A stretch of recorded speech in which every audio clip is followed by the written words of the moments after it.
Hi hello నమస్తే welcome to మన news. నేను మీ చందు. ఈరోజు మనం ముఖ్యంగా చిత్తూరు జిల్లా కార్వేట్ నగర మండలంలో ఏఆర్ కానిస్టేబుల్ యుగంధరన్ మీద జరిగినటువంటి దాడి గురించి మనం మాట్లాడుకోవడానికి వచ్చాం. ఈ దాడి ఎప్పుడు ఎలా జరిగింది, దీని వెనక ఉన్నటువంటి అసలు సూత్రధారులు ఎవరు, ప్రస్తుతం ఎటువంటి మలుపులు తీసుకుంటుంది ఈ యొక్క కేసు అనే విషయం, దాని గురించి మనం మాట్లాడుకుందాం. ఇది ప్రస్తుతం ఈ యొక్క జిల్లాలో సంచలన రాజకీయ క్రిమినల్ ట్విస్ట్గా మారబోతుంది ఈ యొక్క కేసు అనేది. మనం ఇప్పుడు దీని గురించి పూర్తిగా వివరాలు ఎలా జరిగింది ఏంటి దాని గురించి మనం మాట్లాడుకుందాం. ఇంతకీ ఈ యుగంధర్ ఎవరు అనే దాని గురించి మనం మాట్లాడుకుంటాం. ఆ యుగంధర్ అనే అతను ఎవరు, ఏంటి, తన యొక్క అసలు అతను వెనుకున్నటువంటి అసలు సూత్రధారు, ఆ దాడి వెనుకున్నటువంటి అసలు సూత్రధారులు ఎవరు ఏంటి అనే దాని గురించి మనం ఇప్పుడు చూద్దాం.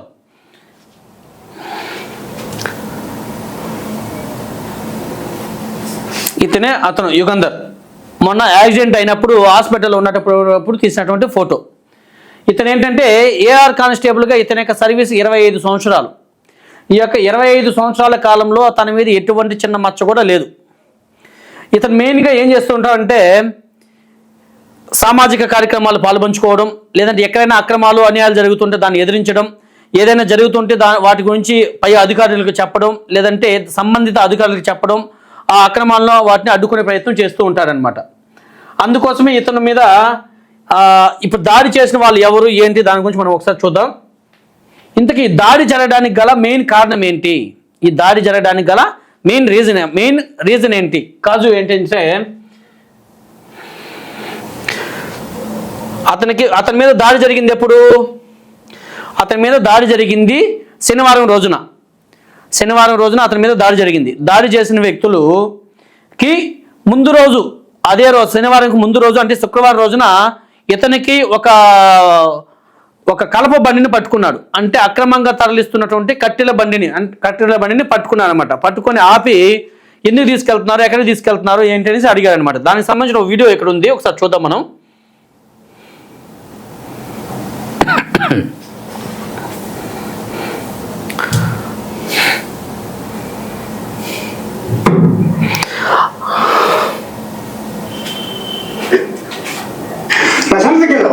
దొంగ రోడ్డు పోతా ఉందని నేను వచ్చి నిలేశాను. ఒక ప్రభుత్వ ఎంప్లాయీగా ఇక్కడ చెప్పేది ఏంటయ్యా, నువ్వు ఎత్తమ్మా నేను డీఫెన్స్ చెప్పున్నా, రేంజర్ చెప్పున్నా, ఇక్కడ ఆపేట్టుకున్నారు. ఏమన్నా అడుగుతున్నా, నేను ఆల్రెడీ డిఎఫ్ఓకి చెప్పాను, ఆల్రెడీ రేంజర్కి చెప్పాను, ఇక్కడ ఆపెట్టుకున్నారు, మీరు ఆ బండి ఆపండి, తీయకండి అని చెప్పంటున్నారు అనమాట. అయినా సరే వాళ్ళు ఏం చేశారు,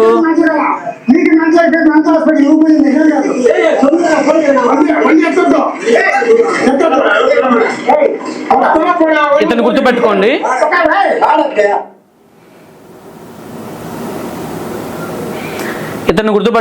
ఇతను ఎవరు ఏంటి అని మళ్ళీ మాట్లాడుకుందాం దీని గురించి, ఓకేనా.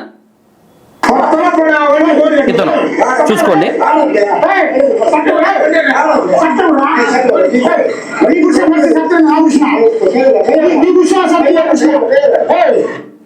చూసారు కదా ఈ వీడియో.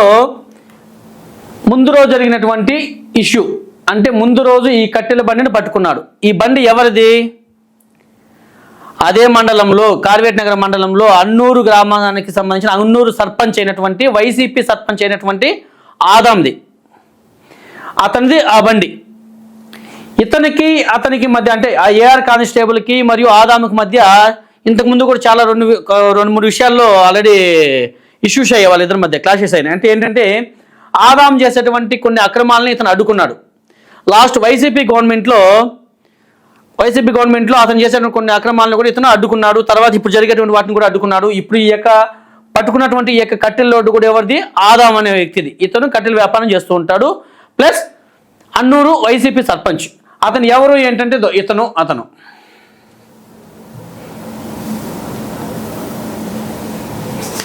గతంలో ఈ యొక్క అన్నూరు సర్పంచ్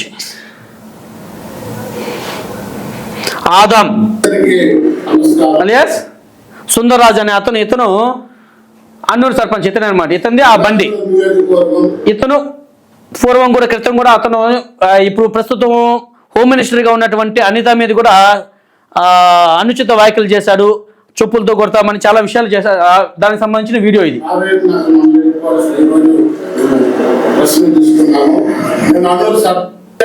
నీకు పరిణామాలు వేరే విధంగా ఎదుర్కొంటావో నువ్వు ఆలోచించుకో. మీ నాయకుడు ఒక దొంగోడు లోకేష్ ఒక దొంగ అజ దొంగలు ఇద్దరు ఈ రోజు సెంట్రల్ రాజమండ్రిలో ఉండాలంటే ఆంధ్ర రాష్ట్రం మొత్తం చంద్రబాబు వైపు చూస్తూ ఉన్నది. చంద్రబాబు నాయుడు ఎలాంటి దొంగ అనేసి ప్రజలకు తెలుసు. మా నాయకుడి మీద మీరు చెప్పులు చూపించడం, మా జగనన్న మీద మీరు తప్పుడు. ఇది ఎలక్షన్స్ ముందు అన్నూరు సర్పంచ్ అయినటువంటి వైసీపీ సర్పంచ్ అయినటువంటి ఆదాము ప్రస్తుత హోమ్ మినిస్టర్ అయినటువంటి అనిత మీద చేసినటువంటి వ్యాఖ్యలు ఇవి. ఇతను సర్పంచ్, అతను గుర్తుపెట్టుకోండి. మళ్ళీ మాట్లాడదాము. ఇతంది ఆ బండి. బట్ వచ్చి ఇక్కడికి వచ్చి ఆపిన వాళ్ళు ఎవరు? బండి ఎవరిది? ఆదాముకి సంబంధించిన కట్టెలి బండి అది. ఆదాముకి సంబంధించిన కలప బండి అది. అక్కడ అతను ఏఆర్ కానిస్టేబుల్ ఆపినటువంటిది అతనిది బండి. బట్ వచ్చి ఆపిన వాళ్ళు ఎవరు? వచ్చి ఆపింది ఇతను. దొంగలోడు పోతా ఉందని నేను వచ్చి నిలేశాను. ఒక ప్రభుత్వ ఎంప్లాయీగా ఇక్కడ చెప్పేది అయ్యా, నువ్వు ఎత్తమ్మా నా డిఫెన్స్ చెప్పున్నా చెప్పున్నా ఇక్కడ ఆపరేషన్ ఉంటారు. నాకేం మంచి కదా, నీకు మంచి అయిపోయింది. వచ్చి ఆపింది ఇతను. ఇతని పేరు యోనా. ఇతను కూడా కట్టెల వ్యాపారం చేస్తూ ఉంటాడు, కట్టెల రవాణా చేస్తూ ఉంటాడు. ఇతను టీడీపీకి సంబంధించిన వ్యక్తి. ఎవరికి? టీడీపీకి సంబంధించిన వ్యక్తి. టీడీపీ అంటే చూపిస్తా చూడండి.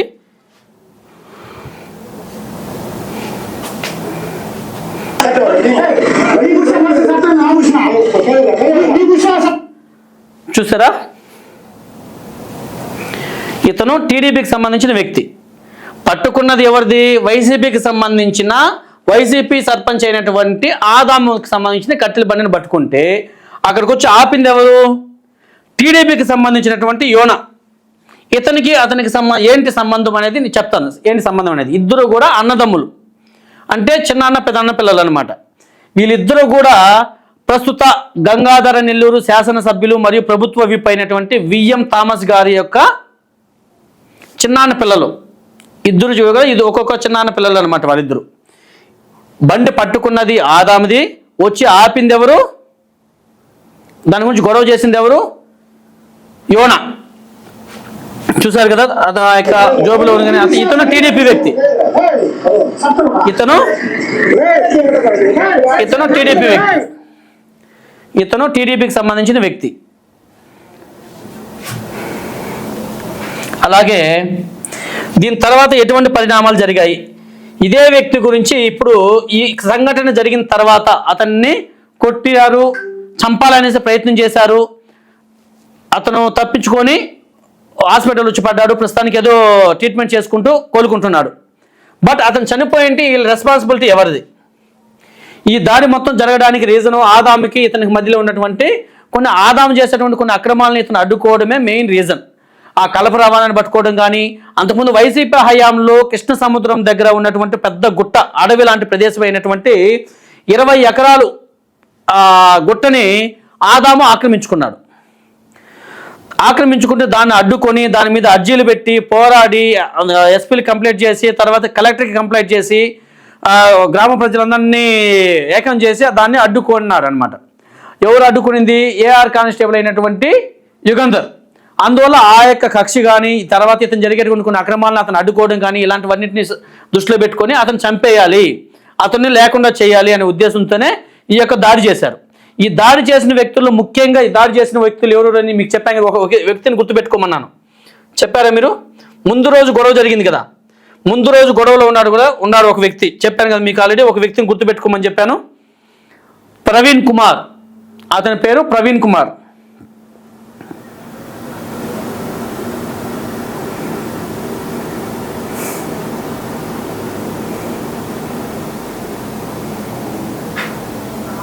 అతని వ్యక్తి పేరు ప్రవీణ్ కుమార్ అనమాట. అతను కూడా ముందు రోజు జరిగినటువంటి గొడవల్లో ఉన్నాడు.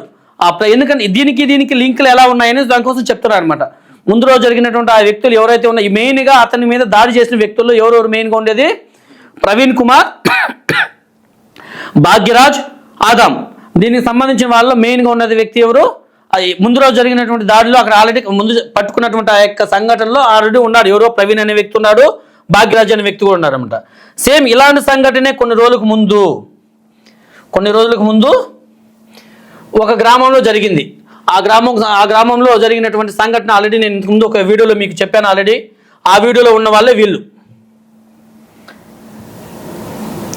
భాగ్యరాజు వాళ్ళ గ్రూప్ అనమాట. ఎవరు వీళ్ళంతా సేమ్ ఆదాముకు సంబంధించిన వాళ్ళకి సంబంధించినటువంటి వ్యక్తులే అనమాట. వీళ్ళందరూ ఎలా ఉంటారంటే వీళ్ళ యొక్క బండిని ఎవరైనా పట్టుకున్నా ఆపినా వాళ్ళని చంపడానికి కూడా ఏమాత్రం వెనుకాడు.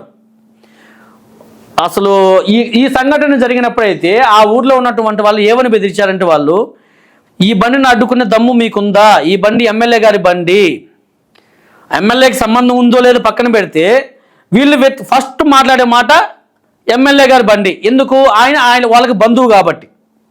ఎమ్మెల్యే గారి బండి, దీన్ని అడ్డుకునే దమ్ము మీకుందా, అడ్డుకుంటే గ్రామాన్ని 5,000 మందితో వచ్చి నేలమట్టం చేసేస్తాం, మీకు అంత దమ్ముందా అని బెదిరించారనమాట ఈ సంఘటన జరిగినప్పుడు వీళ్ళు. సేమ్ ఈ సంఘటన జరిగినప్పుడే వెదురుగుప్పం పరిధిలోకి వస్తుంది ఈ యొక్క గ్రామం. ఆ గ్రామంలో జరిగింది. ఎదురుగుప్పం పోలీసులకి ఆల్రెడీ కంప్లైంట్ చేశారు, వాళ్ళు వచ్చి మాట్లాడారు. తర్వాత ఏదో ఆ బండిని మళ్ళీ వదిలేశారు. అప్పుడే కానీ యాక్షన్ తీసుకొని ఉంటే వీళ్ళ మీద ఇప్పుడు ఈ దాడి జరిగేది కాదు. కానీ వాళ్ళని చూసి చూడనట్టుగా వదిలేశారు. ఎందుకు? వీళ్ళు ఎమ్మెల్యే గారికి బంధువులు.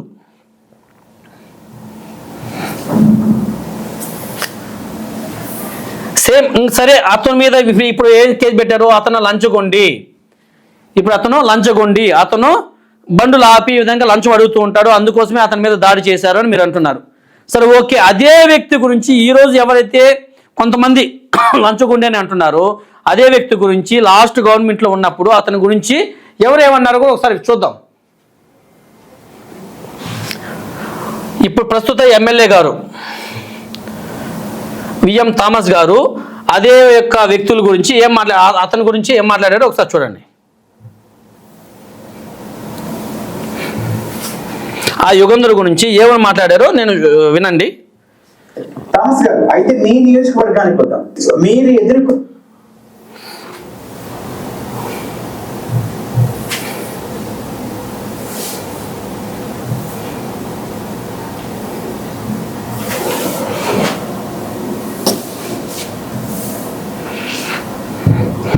పోయే వ్యక్తి సామాన్య వ్యక్తి కాదు. 40 ఏళ్ళు రాజకీయాల్లో ఉన్నారు. ప్రస్తుతం డిప్యూటీ సీఎం గా కూడా ఉన్నారు నారాయణ స్వామి. ఎవరు లేరు సార్, ఆయన ఒక్కడే ఉండే సార్. ఆయన ఎవరిని డెవలప్ చేయలేదు.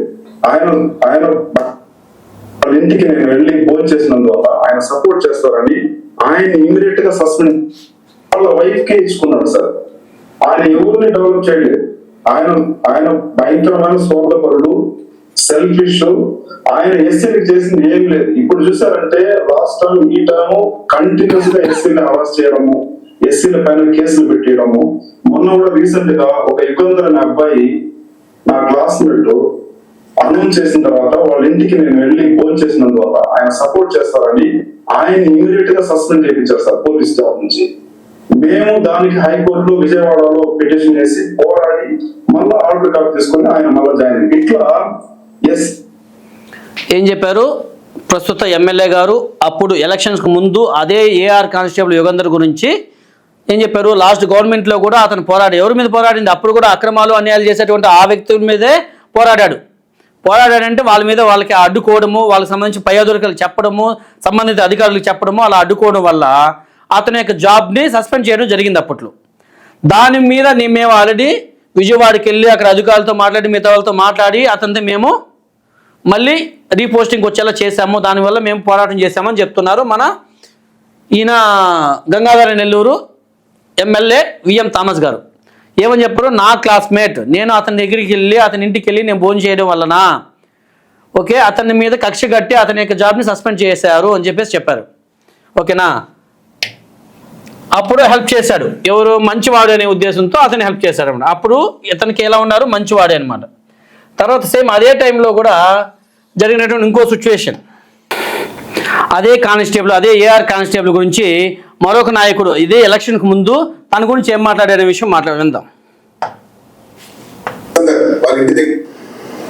గౌరవ ఉప ముఖ్యమంత్రి నారాయణ స్వామి గారు గడప గడపకి మన ప్రభుత్వం కార్యక్రమంలో ఎంఎం విలాస గ్రామానికి వెళ్ళినప్పుడు అక్కడ సెలవులో ఉన్నటువంటి కానిస్టేబుల్, దళిత కానిస్టేబుల్ యుగంధర్ వాళ్ళ ఇంటి దగ్గరికి వెళ్ళి సమస్యల గురించి అడిగినప్పుడు ఆ దళిత కానిస్టేబుల్ యుగంధర్ ఊర్లో రోడ్డుకు సంబంధించినటువంటి అంశాన్ని ఉప ముఖ్యమంత్రి గారు ప్రస్తావిస్తే ఉప ముఖ్యమంత్రి గారు ఆవేశంతో ఊగిపోయి ఒక కానిస్టేబుల్ పట్టుకొని నేను చెప్పుతో కొడతారా అని చెప్పి చెప్పడం జరిగింది.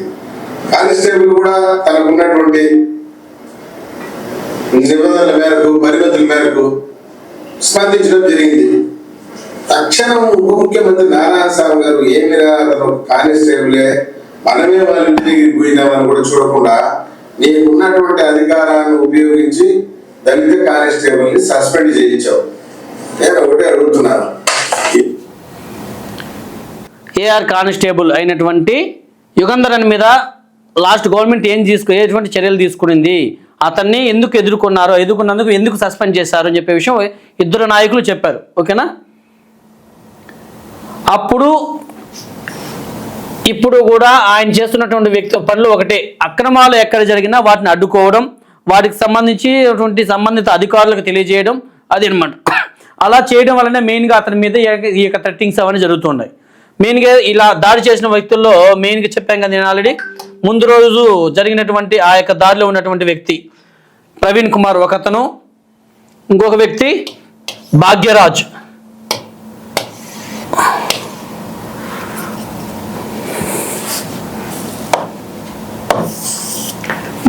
అనమాట అతను ప్లస్ వీళ్ళు అనమాట, ముగ్గురు కలిసి ఆదాము వీళ్ళంతా కలిసి తనను చంపేయాలి, ఇతను ఎలాగే ఉంటే మన యొక్క ఆటలు సాగవు, మనం ఏం చేసుకున్న ప్రతి దాని మీద అతను అడ్డుకుంటా ఉన్నాడు అని చెప్పేసి తన అంతుముందించాలనుకున్నారు. కానీ ఇవన్నీ జరిగిన తర్వాత మరుసటి రోజు ఈ యొక్క కేసు అనేది కొత్త మలుపు తిప్పుకునేది. ఏమని? అతను యొక్క లంచగొండి, అతను బండ్లు ఆపి ఈ విధంగా డబ్బులు తీసుకుంటా ఉన్నాడు అని చెప్పేసి ఒక కేసు పెట్టించారు. ఇంత వర్క్స్ అంతా కూడా పూర్తిగా కూడా జరుగుతూ ఉంటే చూసి చూడనట్టుగా అతనికి ఇండైరెక్ట్గా సపోర్ట్ చేస్తున్నటువంటి క్యాడర్ ఏది? టీడీపీకి సంబంధించిన క్యాడరే వాళ్ళకి సపోర్ట్ చేస్తున్నారు. అందువల్లే అక్కడ ఉన్నటువంటి అధికారులు కావచ్చు, ఇంకొకరు కావచ్చు, వాళ్ళకి సపోర్ట్ చేయడం వల్ల ఇతనికి అన్యాయం జరుగుతుంది. అందుకోసమే మనము మన యొక్క ఛానల్ ద్వారా మనము దాన్ని ప్రశ్నించడం కోసమే ఈ యొక్క విశ్లేషణ చేసాము. అంటే అతను చేసినటువంటి వ్యక్తి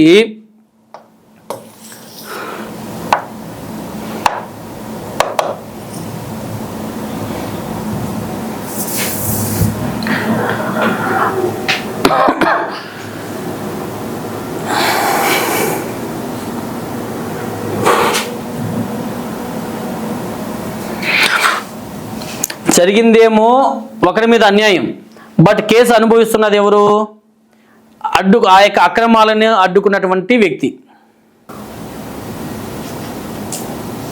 గంగాధర నెల్లూరు నియోజకవర్గంలో ముఖ్యంగా వైసీపీ పాలన నడుస్తుందా, టీడీపీ పాలన నడుస్తుందా అనేటువంటి సందేహంలో ప్రజలు ఉన్నారు. ఎక్కువగా వైసీపీ నాయకులకే టీడీపీ నాయకులు సపోర్ట్ చేస్తూ వాళ్ళ యొక్క అక్రమాలకు అన్యాయాలకు అండగా నిలుస్తూ వారి యొక్క సపోర్ట్ తీసుకుంటూ అలాంటి వారిని పార్టీలోకి ఆహ్వానిస్తూ అలాంటి వారికి ఇండైరెక్ట్గా సపోర్ట్ చేస్తూ ముందుకు సాగుతున్నారనేసి ప్రజలు చాలామంది అనుకుంటున్నారు. ఈ సంఘటనలన్నీ చూస్తూ ఉంటే అవి నిజమని నమ్మక తప్పడం లేదు. సేమ్ అలాగే ఈ యొక్క విషయంలోకి వస్తే ఏఆర్ కానిస్టేబుల్ మీద జరిగినటువంటి ఈ యొక్క దాడి కావచ్చు, తిరిగి తర్వాత ఈ కేసును తిరిగి అతని మీదే కేసు పెట్టడం కావచ్చు, అన్యాయంగా భావిస్తున్నారు వాళ్ళ కుటుంబ సభ్యులు కావచ్చు, వాళ్ళ యొక్క సపోర్టర్స్ అందరూ కూడా. ఈరోజు కూడా అతని భార్య ఏఆర్ కానిస్టేబుల్ గారి యొక్క భార్య ఎస్పీ గారికి వెళ్ళి కంప్లైంట్ చేశారు. నా యొక్క భర్త మీద అన్యాయంగా కేసు పెట్టారు, తన గురించి మీరు ఒకసారి ఆలోచించండి సార్, అది అతను అడ్డుకున్నందుకే అతని మీద చేశారు, తను చంపాలనుకుంటున్నారని చెప్పి కంప్లైంట్ చేశారన్నమాట ఆమె.